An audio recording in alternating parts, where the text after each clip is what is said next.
It's Wizards versus Lesbians, a podcast for your ears. Hello and welcome to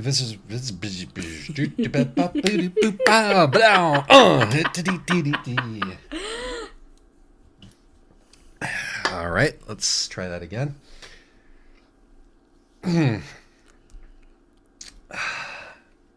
Okay, I could try it. I'm finding my center. You know, you could. I've started every episode so far. That's true. Why not? Hello and welcome to Wizards versus Lesbians. I'm Alexis. And I'm Isaac. Okay. Yeah. Well, the next part goes today. Today. And today we are reading The Outside by Ada Hoffman. So we are.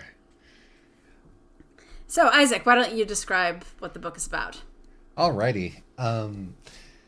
So this book takes place in a future where mankind is ruled by sort of distant AI gods, which evolved from quantum computers that mankind made.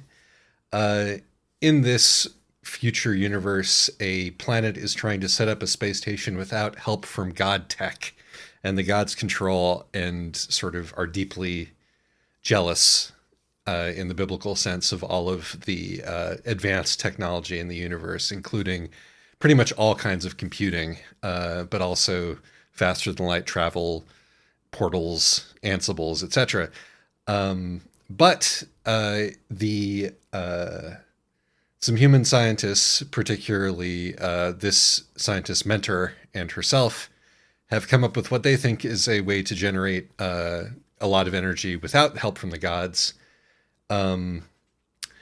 But things don't go as planned, and it then ensues that the gods are keeping a lot of stuff under wraps and are willing to use quite a lot of brutal force in order to keep that stuff under wraps.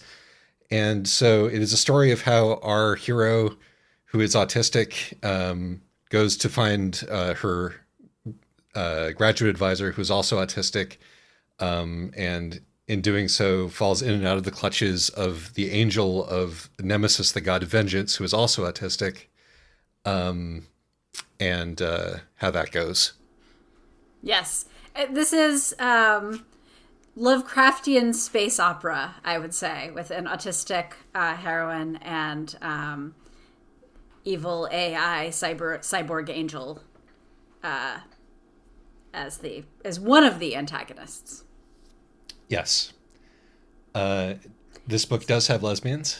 It definitely has lesbians, and it absolutely has wizards. Yes, no question about it. It has like two different kinds of wizards. This is the most wizards versus lesbians like classic book we've read in a while. Yeah, no, this book was written 3 years ago or so, and it certainly sort of harkens back to the beginning of the Wizards versus Lesbians boom, to the extent that I'm surprised that we didn't know about it up until this point. And do the wizards and lesbians fight? Yes, they do. Yes, they do. Okay, please continue hosting. I'm fine to. All right. Why should you read this book? Well, so there's a lot of discussions had about the difference between representation and tokenism, and the differences between good and bad representation. Yes. And I generally don't get to participate in those conversations because I'm a white man. But I am also a neurodivergent person, and this book is good neurodivergent representation.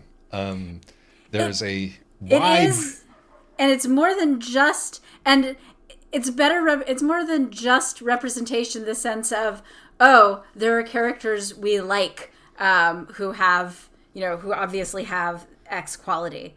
Like, it is a book that is not just about being neurodivergent, but where being neurodivergent is a really critical part of the story. Yes, it matters that these characters are autistic or otherwise on the spectrum. We have a lot of different kinds of people with autism, which is something that I don't think I've ever seen attempted in SF. The Murderbot Diaries is maybe the closest you get, but that's all sort of metaphorical and autistic coded, and there are AIs. Yes, it's Murderbot, a series of books by Martha Wells about a cyborg who is autistic. Up through the atmosphere, he'll fill his foes with fear. Let's go read those books. They're fine. Sorry, I didn't mean to misgender the android. Whereas these people are all humans, albeit some of them are cybernetically augmented humans, who are displaying different kinds of symptoms, and they don't all understand each other, get along. They're not all the same. They don't all respond the same way to different stimuli. I've never seen that before. It's incredibly refreshing, and I felt seen and validated. Yeah. So, and in addition to that, it also happens to be quite a good book. It is. It's really entertaining. It's really compelling. It's got, I think that she handles multiple viewpoints very well. And it's got it's a good story. Yeah. No, I think that despite the length, this is on the longer side of or maybe it was just the audiobook. No, it's a fairly long book, I think. Despite the length, it moves along at a really good clip. I mean, it drags at times, which is sort of impossible to avoid if you're a book of this length. But it keeps things going pretty well. The plot unfolds in an interesting way. The world building's good. And it's, there's plenty of action and ideas and good characters. It's a good book. So why shouldn't you read this book? It does have the problem where sometimes the point of view character is agonizingly slowly figuring stuff out that you already know, which is just a problem that is very difficult to avoid in a book like this, where, the sort of figuring out the rules of the universe and what the plot is a lot of what the tension is. Yes. And it does sag a bit in the middle, I think. Yeah, there's a lot of the middle action of the book is like, back at the ranch doing research and trying to figure out what's going to happen next. And I actually tend to be really into that sort of thing, but I definitely felt like the middle could have used a little bit more aggressive editing. But that's sort of it as far as I can see. It does have a host of potentially distressing content in it. That's true. So let's give content warning. Yeah, that would be more along the lines of why I would say why you shouldn't read this book. Because with the good representation of what being autistic is like, it also has a lot of upsetting things yes. that autistic people run into that you may or may not recognize from your own experience. Right. So content warnings for, not for bad and damaging therapy, which is, again, I think something that a lot of neurodivergent people have experienced, but I think often doesn't get content warninged. Although I should point out that this is not one of those anti-therapy books. It is not. No, it's it has, I think, very good, what I would consider to be very good disability politics. But it also acknowledges that, that therapy can be used, particularly when it's used to sort of try to cure autistic people. That, certain kinds of therapy can be extremely damaging. Yes. And particularly, when they're motivated by the idea that neurodivergence shouldn't exist and is bad and wrong. Yes. And there's tentacles. There's all sorts. It's funny. There's a lot of the trappings of Lovecraft. Or maybe, I think this is doing the thing that people always say, Lovecraftian horror is supposed to do. Like, it's all about looking beyond reality and going mad, and also there are tentacles for some reason. But it doesn't feel like a lot of Lovecraftian stuff. For one thing, it's better. Yes. It's not using the outside as a metaphor for brown people. I mean, it's Lovecraftian the way that the Ninth House books are. I would say that this is in some, like, this is more in that kind of, horror, but it doesn't feel, it's not into creepiness for creepiness' sake. Yes. But we're drifting here a little yes. bit. But anyway, there are tentacles. Yes. There is torture. It happens to the point of view character. Yes. This is one of those books which doesn't shy away from like centering the horror and actually showing you the horror, which I really appreciate. Yeah. And in this case, rather than sexual violence, which is the sort of the horror for a lot of books, it's, state control, torture. Yeah. Which, and you get that and a lot of it. And gaslighting. Yes. And grad school. Grad school. Yeah. No, it doesn't shy away from the horrors of grad school either. Like you laugh, but No, I agree completely. Yeah, and body horror, body modification, brain surgery. I think that pretty much, and death. I think that probably sums it up. Oh, and genocide. Don't forget genocide. Yes. All right, shall we go to the spoiler zone? Yeah, I can't think of anything else. Well, typically we forgot something, and in this case it's a lot of self-harm. Enough that it's important to the narrative, and we have to discuss it in the episode. That happens around 50 minutes in, and I'll warn you when we're getting close. Anyway, it's the spoiler zone now.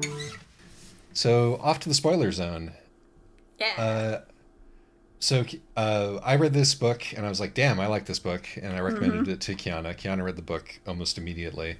Kiana and I both, when we were talking about it, it turns out that we both teared up at the same point in the book, and I'm wondering if either you did the same, or if you can guess which specific scene that was that got us both. No, but you have to remember that there was like I took a 2-week break in the middle because it was stressing me out. Yes. It's a stressful, it's a good book, but it's a stressful book. And so I took a 2-week break in the middle, and then I finished it over Hog, which means that I wasn't taking notes. Indeed. And had also stayed up until like 1:30 a.m. the night before at Seder. Sure thing. So the bit that got us both was specifically the bit where Evelyn is trying to offer ice cream to Ysera after exploding at her. Oh yeah, no, that did not make that makes sense that it would make you tear up, that it would make somebody tear up. For me, Yes. I was just like grad school. Yeah, well, so I say that as sort of the intro to Evelyn is it Evelyn? Evelyn's Dr. Talir. Yeah, Ev, as she insists that Ysera Yes. calls her, is a wizard. She's absolutely a wizard. She tapped into the horrific powers of the outside and uses them for her own ends, mostly to destabilize society. She is deliberately destabilizing society. She doesn't care that much about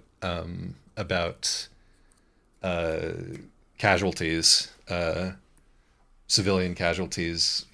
She basically doesn't care at all about civilian casualties. Yeah, it's part of the cost of doing, but she sort of regrets it in a kind of an abstract way. She withholds information. She manipulates people, but I would throw my lot in with Evelyn, probably. And so I just want to talk about like sympathy for the wizard, right? See, yeah, and there's two wizards in this, right? I mean, part of this is that Ysera has to navigate between two wizards. There's the wizard who represents society, and the coercive power of the state. And then there's the wizard who is the anarchist wizard, who is also pretty awful. I mean, yes, if you have to pick one, obviously go with Dr. Talir. At least there's some hope at the end of all of that, instead of just the grim, unending slog of, your cyber religion secret police. Yes. But you know, one of the things I really liked about Dr. Talier is, first of all, you couldn't have her in a book that didn't have an autistic protagonist, because That is true. in any other book she would be a horrible autistic rep. But because she would be a caricature, but since we get the whole spectrum, as it were, here, right, like, since you're seeing her through Yassir's eyes, and you get to see the ways in which she and Yassir are like each other and can bond over being autistic, and the ways in which, and thus, most of the horrible things she does don't seem like, you know, are not, oh, this is something that, you know, an autistic person would do because they're amoral and can't relate to other people. No, this is something that Dr. Talier does because she is horribly damaged by, you know, horrific child abuse at the hands of the, you know, of state mandated therapy. Yeah, exactly. And knowing that backstory, you know, just sort of makes your heart break a little bit. Oh, totally, yeah. While at the same time acknowledging that she is in fact she has in fact killed a lot of people. And will kill more people and doesn't really care. Yes. And so I think, speaking of, you know, the book has a lot of complicated and interesting things to say about autism, and one of the things that I really like about it is that you get a wide spectrum of, like, in addition to sort of social skills, you get a wide spectrum of, like, connection with other people. And it sort of posits, particularly with Dr. Talier, that a lot of the sort of inability to connect that is associated with autism in like popular media or in the popular conception of it, right, might have more to do with PTSD from all the horrific abuse that neurodivergent people tend to, you know, can experience growing up. And it doesn't, like, this book takes it to the extreme, but it doesn't even have to be like, you know, the sort of horrible, you know, state mandated medical treatment. It can be like, oh, he was such a happy kid until he went to school. Right. You know, which is something that happened to me.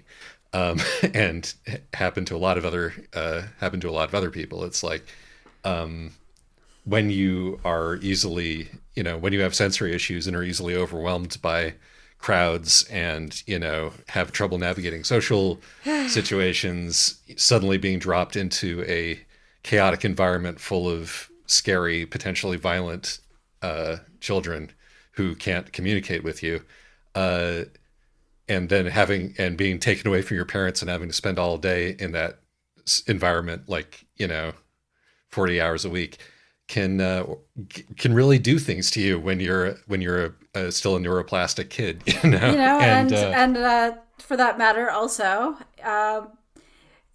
one's parents can do a fair amount of damage, and, you know, forcing, whether it's specifically because of, you know, one's neurodivergence, or from, you know, forcing to mask and having punishments when you don't.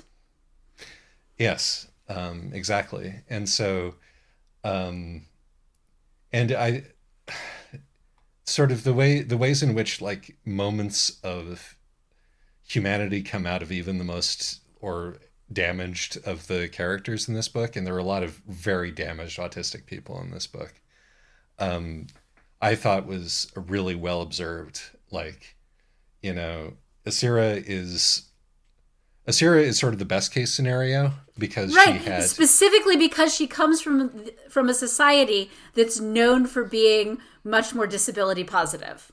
Exactly. Like, she comes from Rian or whatever. You know, all the help in the world when she was a kid, like all the help that was available to her. Right. And it's made clear that Rian isn't, you know, perfect or anything. It just believes that disabled people also have value.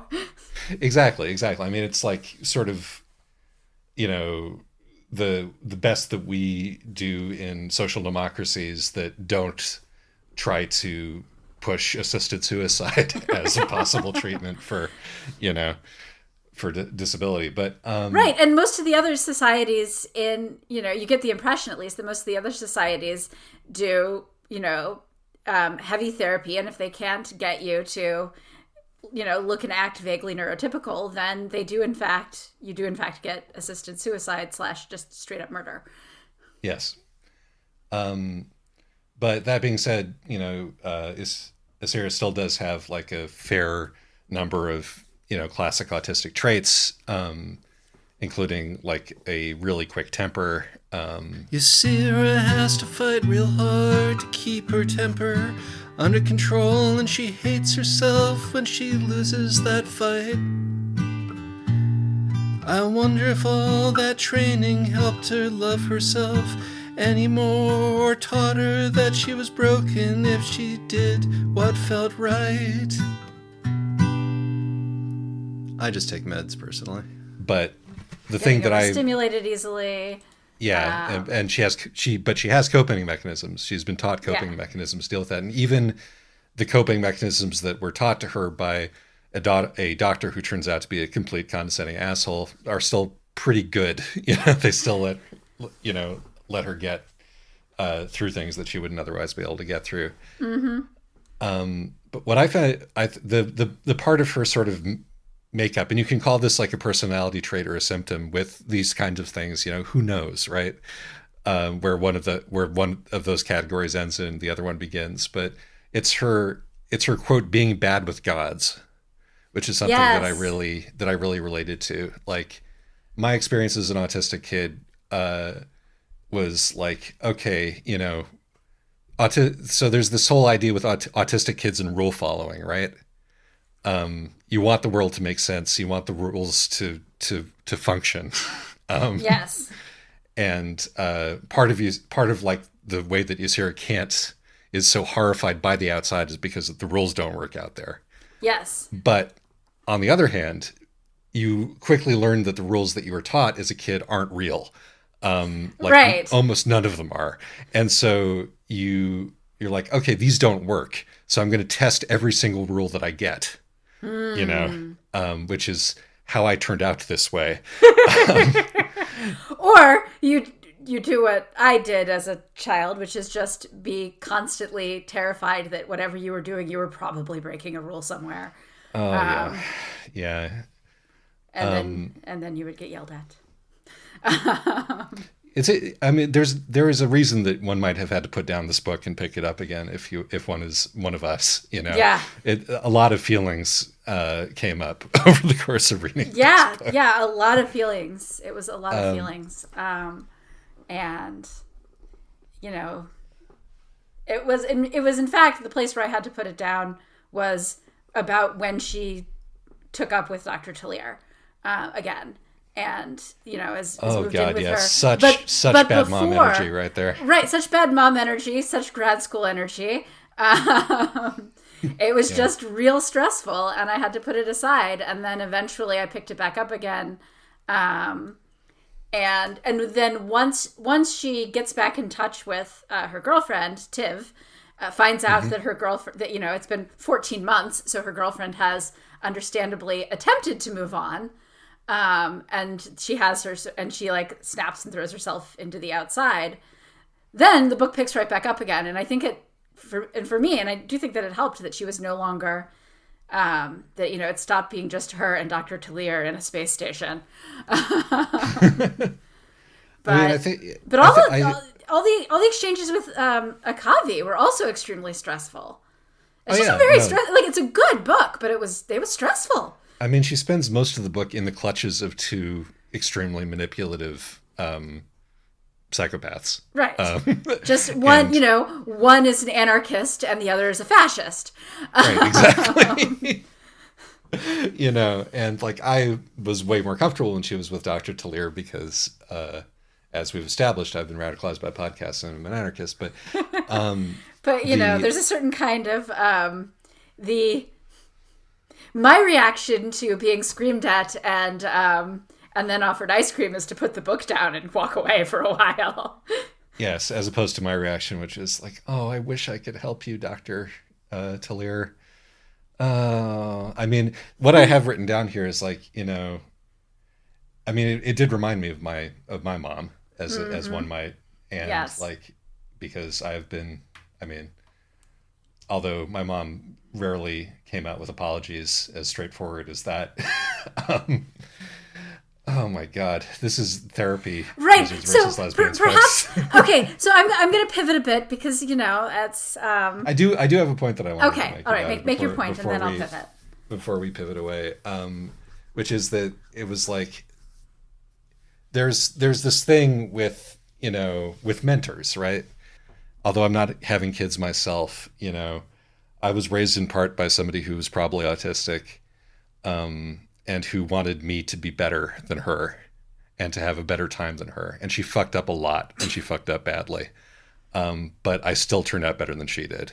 Yeah, no, that is absolutely true. And I hope when I give advice and mentorship to people, to younger autistic people, which I do, and I can't be perfect, and it hurts that I can't be perfect, and I don't lose, and I'm not 100% in control of my temper. I'm not 100% in control of any of this stuff, but I'm trying, to help. And in that moment, I'm like, oh, I see. Just because this is a manipulative tactic doesn't mean that your pain isn't genuine, Dr. Ev. And I feel for you the way I feel for my mom, and the way that I feel for myself sometimes when I'm less than perfect. But you're still a murdering psycho. So you're still murdering psycho, and you're still doing the scream and then ice cream thing. Yeah, no, 100%. And it's just like, just because it's a technique and a trope doesn't mean that the feeling that comes from it is not genuine. And I feel for the person in that situation while understanding that the proper response, as Ysera does, is to get the fuck out of there because you're being manipulated.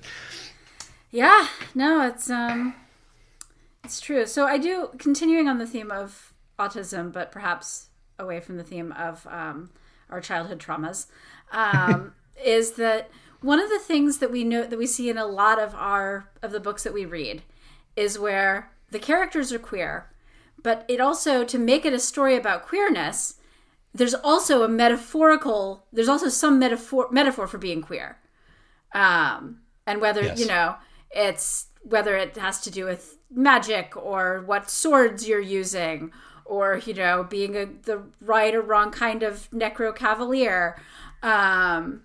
Like you get these things where it's a story. It is a story that has a metaphor and also the actual thing in it. And this is also very much doing that, but instead of with queerness, I mean, I get you could read it as a story, the outside could be representing queerness, except that this is so much a story about how much it sucks to be a disabled person in society. Although, like, as any disability advocate will point out, making things easier for the disabled in society also makes things easier for everybody else. Yeah, absolutely. It's you're feeling the same pain, but maybe more acutely as everybody else who's being treated like a disposable throwaway, piece of garbage by the system that we live under.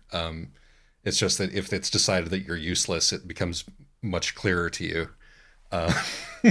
Yeah, sure. But like, I feel like at this point you're abstracting it too much, right? I mean, anybody who's othered in society for whatever reason, it sucks. But this is very much a story of the ways in which it is hard to be disabled, where even when you come from a fairly supportive background in society, everything is still set up in a way that it's too much all at once, and people have expectations of your behavior and thus will, dismiss your perfectly reasonable worries because they assume that this is just you acting out your behavior. You're acting out your disability.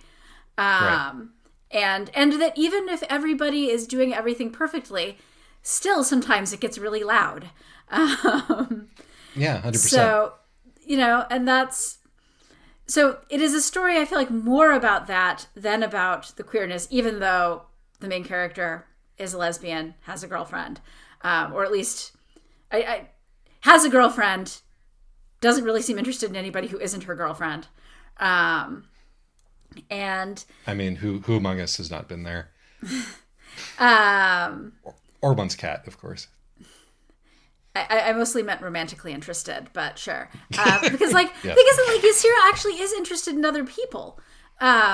she gets along better with her girlfriend because her girlfriend, despite being neurotypical, is really sympathetic and thoughtful. Incidentally, a fun thing about book 2 is watching Tiv be the token neurotypical in the group of Dr. Talier's former students. Oh, that's exciting. Yes, one of the real highlights of the second book. But anyway, as a result, this is a book where if it weren't so much about disability, could be very, the outside would also work really well as a metaphor for queerness. As it is, it feels like it's very much a metaphor for disability, which I think it is interesting because it turns out that these metaphors are super flexible. A story about marginalization can be read in a lot of different ways. Yeah, it absolutely is. And of course, the outside is a podcast favorite. It's a recurring character. It's called by like a million different names in a lot of the books that we've read. But as I've said, we have the area outside reality in the ninth house. We have the area outside reality in Last Exit, actually, which I think was the thing that this was closest to in the way that it construed it. Yeah. In Battle of the Linguist Mages, they have this, and it's like they also have the scene where a bunch of people are like, yeah, it probably represents this, and that. Right. So it is a very useful and extremely flexible metaphor, this Lovecraftian void. It's also in Homestuck. But, I mean, it is. No, I know. All right, we're resetting the counter again. Oh, it's ever so versatile. Praise the void. It gives us ammunition. Praise the void. It supports all positions. Praise the void. It gives us ammunition.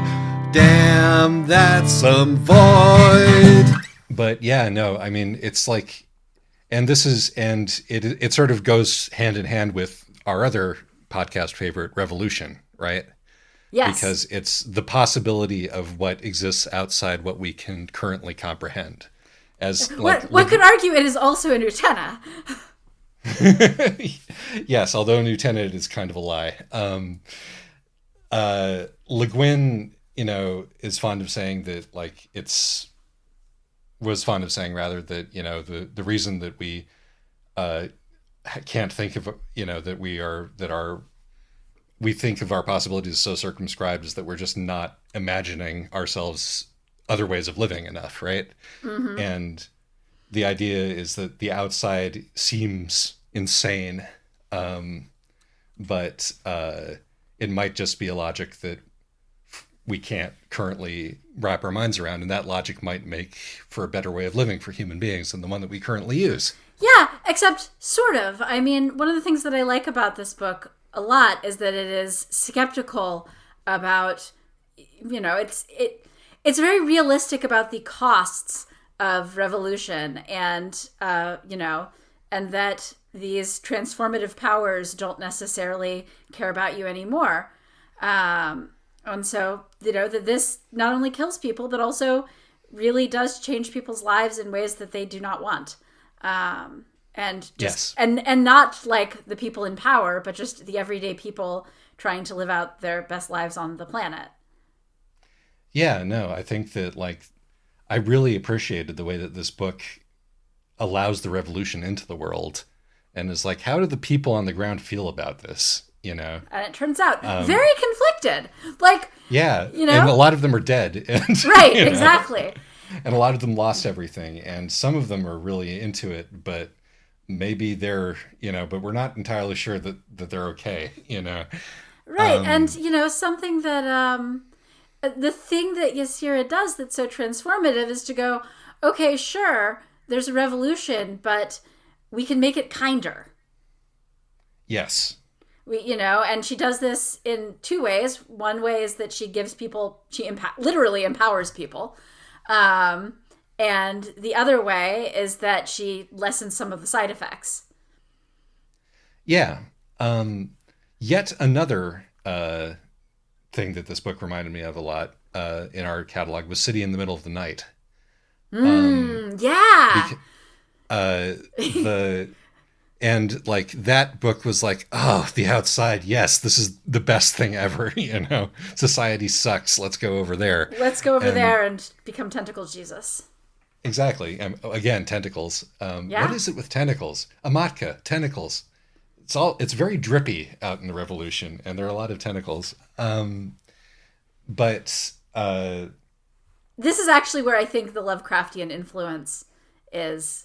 Yes. I mean, I think to some degree, tentacles is representing, because it's also the dark, murky, dangerous, terrifying, unexplorable depths of the sea, and thus the human unconscious. But also, I think we've all grown up in a world where, Cthulhu exists and have, I think, internalized tentacles as a sign of the outside. Alexis keeps saying tentacles, and I didn't say a thing. And then Alexis said, we have all internalized tentacles, and I didn't say a thing. I think I should be rewarded for my restraint. Restraint is strong as the tender yet firm grip of 100 writhing... That was a rhetorical question. But yeah, no, one of the things that I really liked about this book was how it was not willing to just get on board, with anybody, really. But nor was it willing to shy away from how awful any of the people in power are. Right. Including like to each other and to themselves. Yes. It does a good job of making being the people in power in the fascist state really obviously suck. The terror of being immediately, murdered and then tortured for all eternity by Roko's basilisk. It's that seems like what being a mid-level functionary in a fascist state is like. Right. And one of the things that makes Akavi, I think his name is, somewhat of a, he's one of the things that makes him both sort of more effective, better at his job, but also thus more precarious in his job, is the fact that he's willing to work, see the value of and work with people who have qualities that are not valued, whether it's just actually being a nice guy and a genuine idealist, or being disabled. Oh, Enga is that's her name, right? Enga? I think so. She is so good. She's I love her good. so much. Well, you'll be happy to know that she gets some viewpoint scenes in the second book. Oh yes, we are going to do the second book good. And probably the third, by the way. Yes, absolutely. My library hold is on book 3 is supposed to be up in a week. Excellent.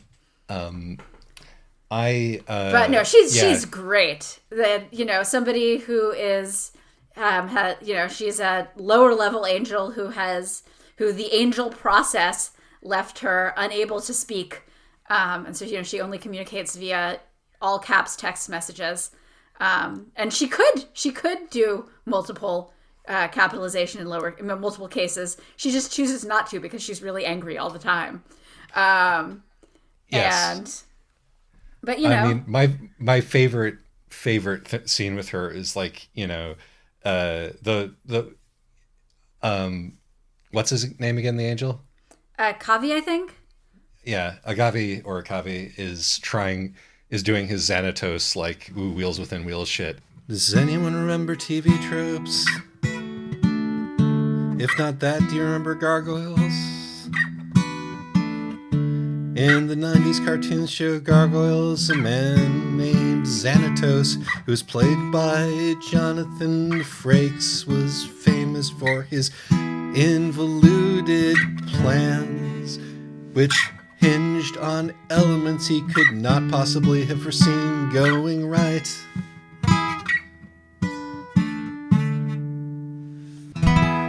Still, it was an awesome cartoon, and no, I will not be going back and looking up episodes on YouTube to find out how wrong I am. Preparing to manipulate Assyria into going back to Ev. Mm-hmm.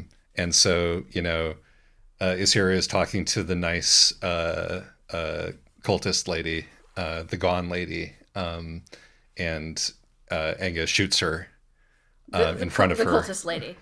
shoots the cultist lady in front of her, and then the angel says some really awful things to her, where he manages to, I think, to insult her for being stupid, autistic, and gay at the same time.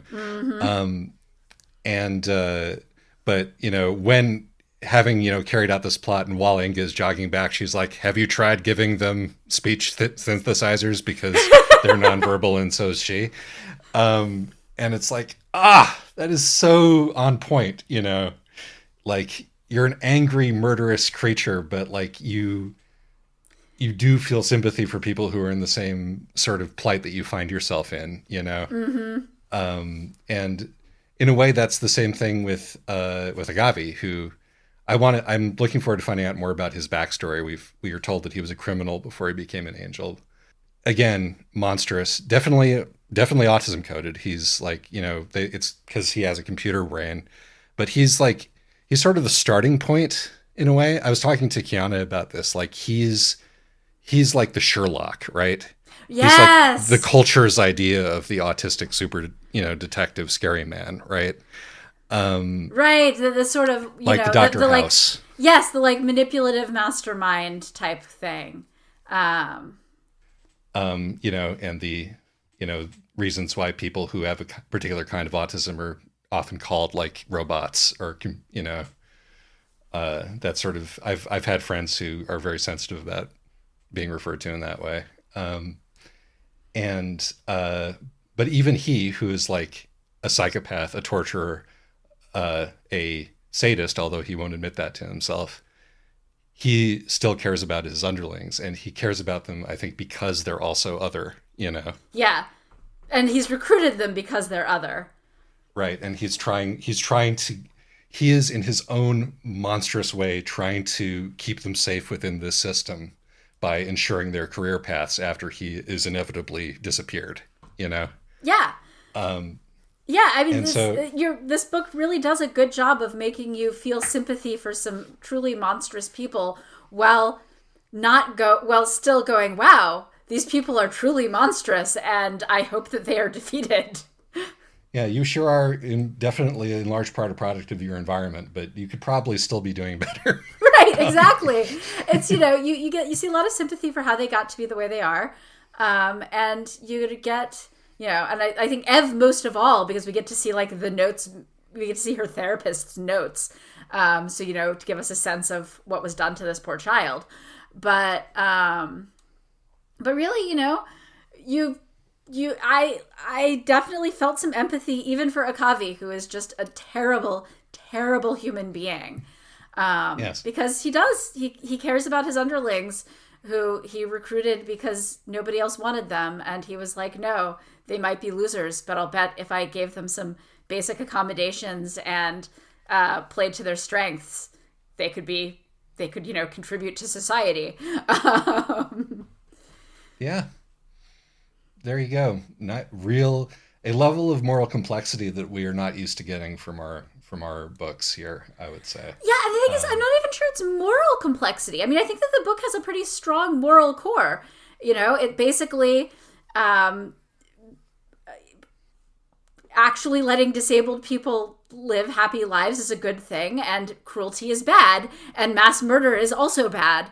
And the book doesn't Maybe really a level of realism about human motivations and is the way to put it. I think that it's it is a level of empathy but sort of a clear-eyed, non-apologetic empathy. It's willing to see the humanity in everybody. But the book is not willing to make excuses for anything ranging from interpersonal nastiness all the way up to genocide. I agree. I absolutely agree. And it also sort of, but in that process, it resists flattening people. Yes. And I think it has a strong aversion to stereotyping, for one thing. Yeah. And the idea that people are basically just all the same, which is one of the reasons why it's good representation, good diversity, not tokenism. The quote from Ev in her diaries is, "Universal acceptance can only exist as a failure of the imagination," which is her conclusion and not one that I agree with. Right. But like it does sort of get to the liberal idea of, oh, racism slash ableism slash this is bad because everybody's basically the same under the skin, and we're not. People are, Yeah. And then different cultures and different experiences create different kinds of people. It's just, right, and we're all people. And also that even coming from a good liberal society, it's being disabled is always going to make you somewhat out of sync with your society, depending on what kind of disability you have. Mm. Yeah, no, you're absolutely right. So, but at the same time, it also isn't doing the thing that a lot of your perhaps radicalizing podcasts might do, of dehumanizing people who do evil things. They do that. Why shouldn't I dehumanize my enemies after they've dehumanized me? After all, they have all the power and I'm just a guy saying words on the internet. Still, I know that it's bad for me. It makes me a worse person. But it sure is fun. Yes. I come to this having done among some volunteer and student work for an anti-death penalty activism, and that's a lot of, you have to learn to see the human in people who have done the least, like, the most inhumane things you can think of. I agree.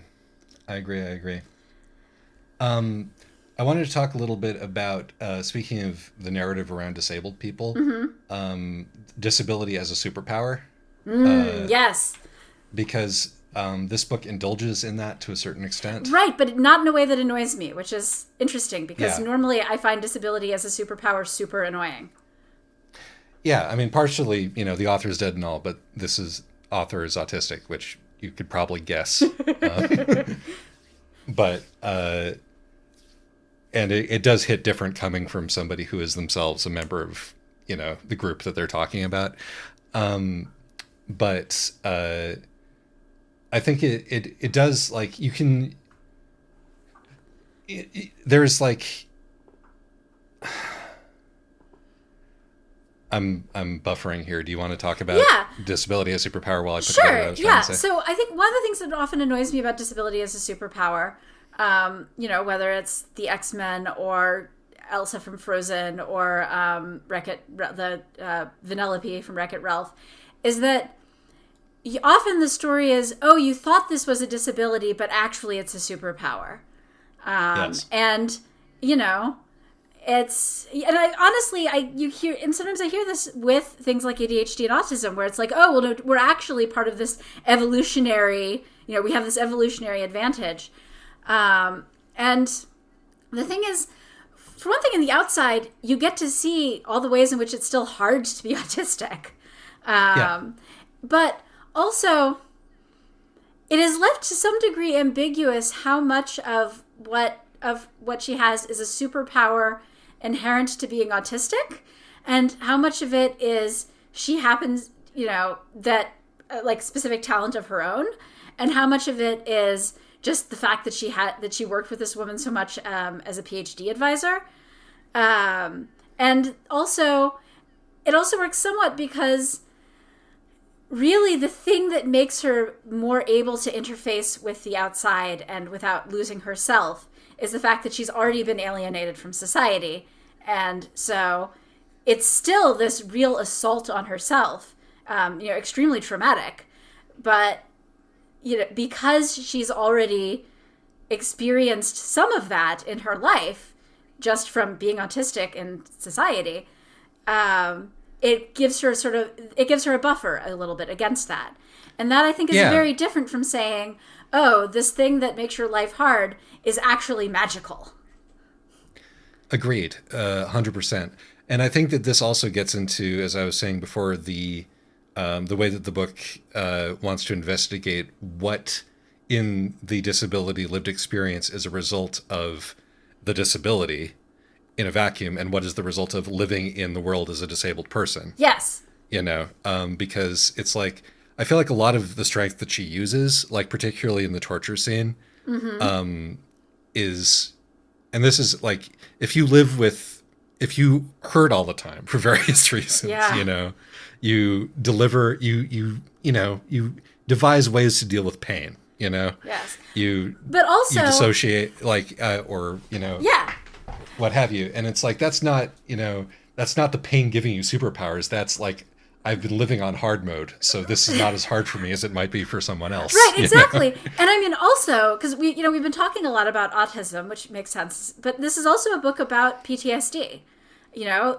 For one, part of why she's able to, I mean, I don't really know if she's able to withstand the torture. The torture is still horrific when she goes through it, but I think another thing is that it's ambiguous. What of this is autism and what of this is PTSD? Because one of the ways that she copes with things is by dissociating. Yeah. I was actually, when you were talking about that, I was reminded of the last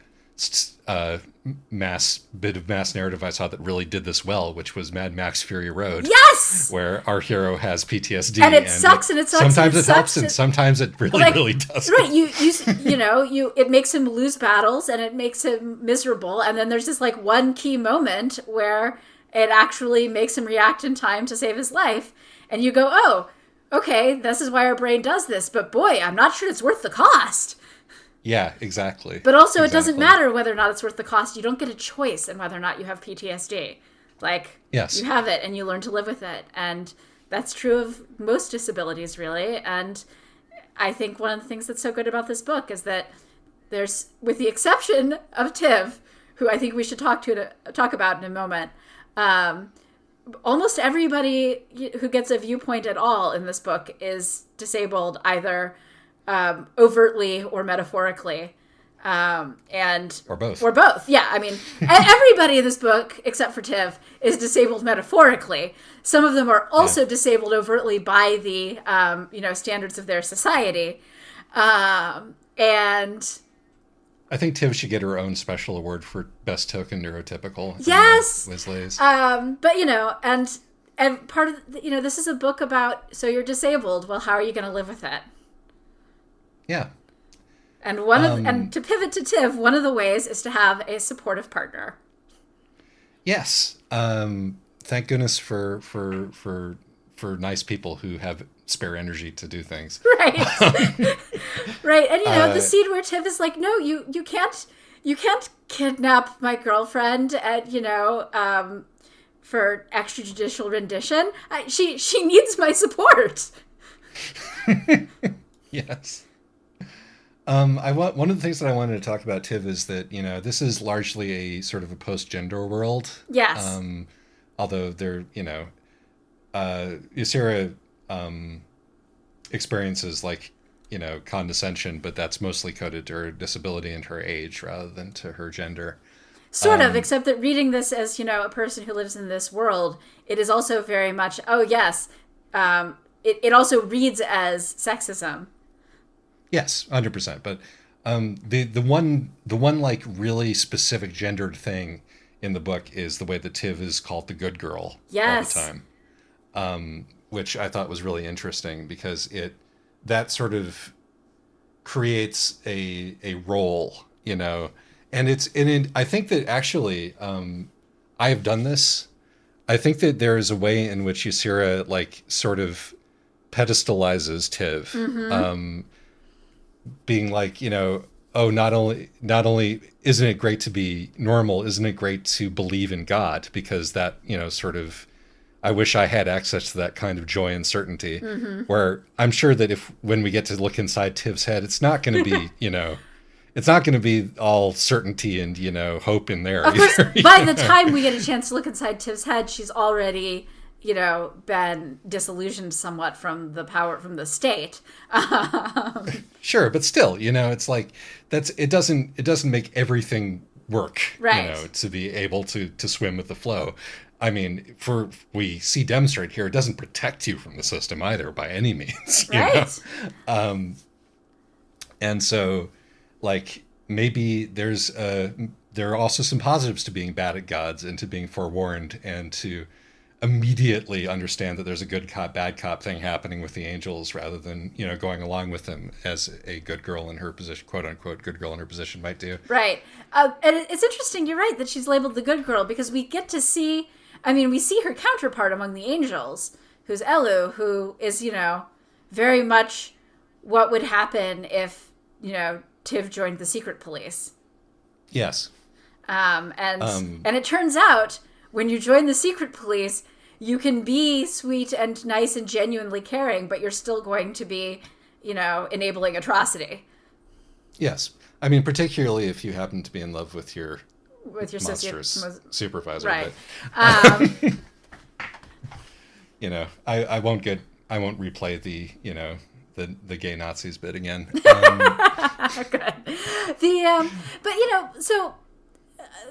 Tiv, I think Tiv is a great love interest. Part of the reason I like her is that she clearly has, she has her own stuff going on. She is sort of in some ways the perfect supportive, neurotypical supportive girlfriend. But you get to see that when Ysera disappears for 14 months, she has to genuinely think about, okay, well, I've started to move on. Do I want to stay with the person that I've started to move on with? Or do I want to go back to my girlfriend? And, this is a choice that she has to actually make. And she gets, it's good to get to see her exercise some bit of, having some sort of life outside of just being the perfect girlfriend for Ysera. Yeah, exactly.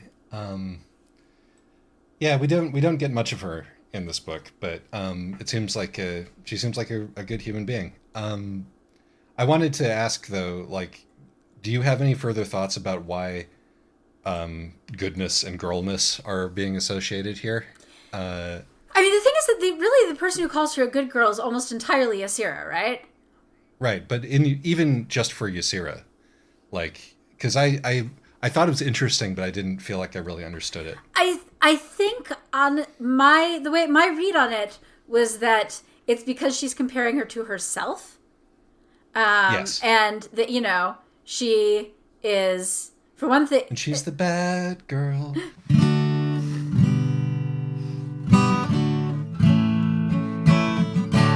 are you doing? Stop! God. Yeah. What's wrong with you? I'm sorry. Yeah, sorry, go ahead. Well, it's not that she's the bad girl. It's that, that if Tiv were male, then I think Ysera would be calling him a good boy. Okay. The good. Oh, he's a good boy. And so it's emphasis on good rather than girl from Ysera's right. perspective. Though it's still somewhat infantilizing, and one of the things again this makes this book somewhat complex is that Ysera is somewhat infantilizing her girlfriend and wasn't taking her as seriously as she could have, and was taking her for granted a little bit. Yeah, and by the same token, Tiv is like, oh, everything is going to turn out okay because you're a genius, you're the capable one, and I'm here to support you, Right, and so for their relationship to work, they both have to kind of move beyond that, and I feel like I haven't read the third book yet, so I don't know if they're going to do it or not. But yeah, no, clearly it's a process, and I trust the author to understand that.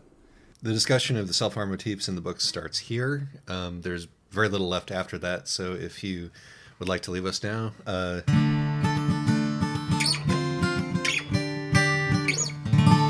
ahead. I want to circle back real quick, and we can edit this out or not talk about it if you prefer. But there's a bit of a self-harm motif. Oh yeah. Which I absolutely should have put that in the content. Yeah, warnings, we'll actually have to go back and add that. But yeah, no, there's... Speaking of reasons why this book was stressful for me. It is kind of suggested that, in the same way that the torture is a sort of a window into the outside, and that it dissociates her enough that she can sort of stand in two worlds at once. Mm-hmm. She then gets back to that point through self-harming, and the gone people also self-harm in their communing with the outside. And I wondered if you had any thoughts about the relationship between self-harm and dissociation and escapism, I guess. Yeah, I mean, I thought that it was really well portrayed, and that's, because a lot of forms of self-harm really are about either, triggering endorphins or, dissociating, either inducing dissociating or dealing with or, shaking out of dissociating. But, that a lot of self-harm is about dealing with either sensory overstimulation or, horrible depression or, or like PTSD symptoms. And, and because we also get to see, like, doesn't she bang her head against the wall at one point? In frustration, I don't remember. She does a lot of sort of the classic autistic self-soothing behaviors. And, the kind of, you get to see the ways in which, I think it is showing the ways in which self-harm can be self-soothing, but also I think that it does a good job of making it clear that while this may have value in the moment, it is still doing harm. Yeah, I think that I wanted to add that there was a sort of, there are a couple of cases in which, like, or when she's smashing the mirror, the robot is like, you are not authorized to damage yourself. Mm-hmm. When it's trying to, and it's also drawing a line between, okay, bodily autonomy means bodily autonomy. It means I get to do what I want with my body. Right. And like, that includes behaviors that you might think are destructive to me. And they might be destructive to me, but that's my business because it's my body, even if I am disabled. Right. Yes. And so, which I think is correct. I agree. No, I feel like part of this is one of the things I meant when I said it has really good disability politics, not just because it's making the bold statement that disabled people deserve to live also, and not be abused, but also in that disabled people deserve to make bad decisions too. It's that good old messy representation. Well, it's not messy representation. It's, as you say, bodily autonomy is bodily autonomy, and the messy representation is the murderers, really. Right. Well, of which there are many. But yeah, I mean, it was very stressful to read, and honestly, we should probably content warning not only the self-harm of the book, but also the self-harm part of this podcast. But I think that when you're dealing with disabilities, particularly ones that have to do with your brain, it's something that often gets elided because it's scary and weird.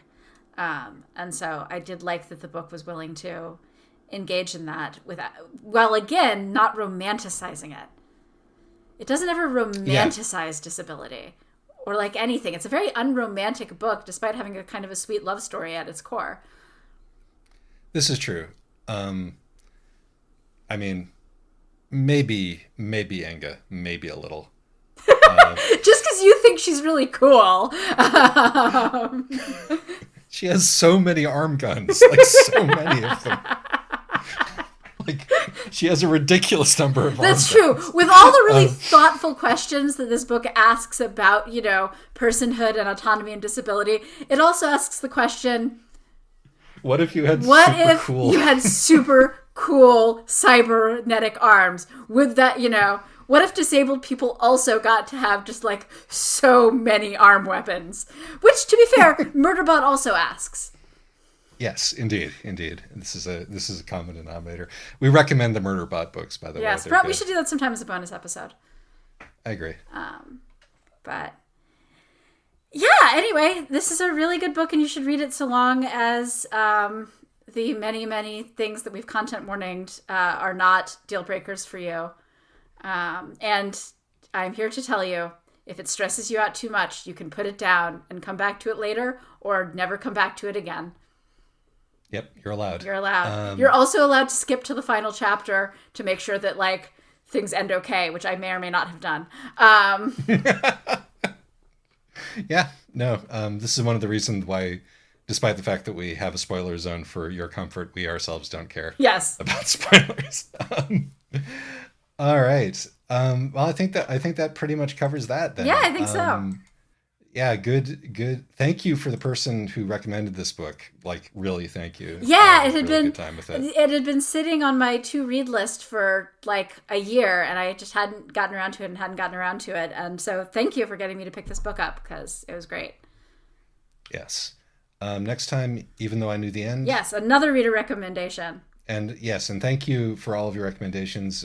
We were running low on books, and I was thinking, are there any good ones left? And this one coming up out of the blue was very heartening. So do please continue to send those recommendations. Absolutely. All right. And till next time. Yep. Bye-bye. Bye. I'd like to conclude today's episode with a prayer to the outside. Please turn your hymn books to chapter 1, verse 1 of All Hail West Texas.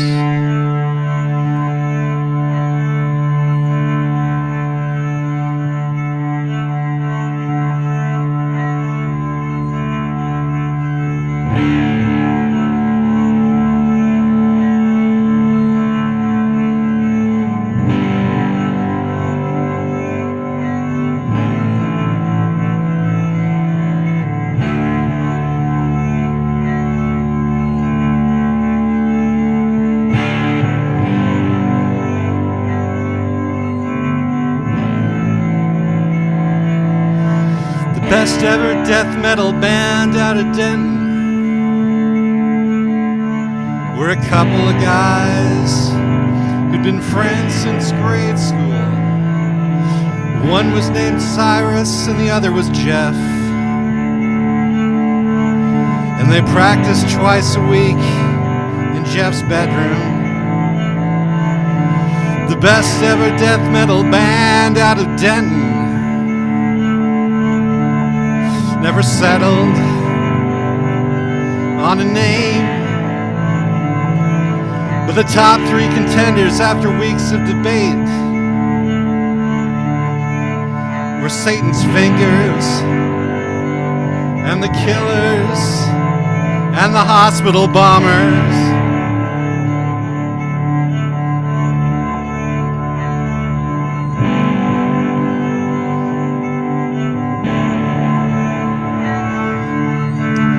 Jeff and Cyrus believe in their hearts they were headed for stage lights and Learjets and fortune and fame. Some script that made prominent use of a pentagram. They stenciled their drum heads and guitars with their names. And this is how Cyrus got sent to the school where they told him he'd never be famous. And this is why Jeff, in letters he'd write to his friend, helped develop a plan to get even.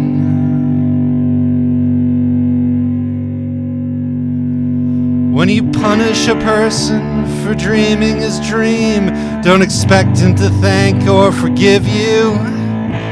The best ever death metal band out of Denton will in time both outpace and outlive you. Hail Satan! Hail Satan! Tonight, hail Satan! Hail Satan! Tonight, hail Satan! Hail Satan! Tonight, hail Satan!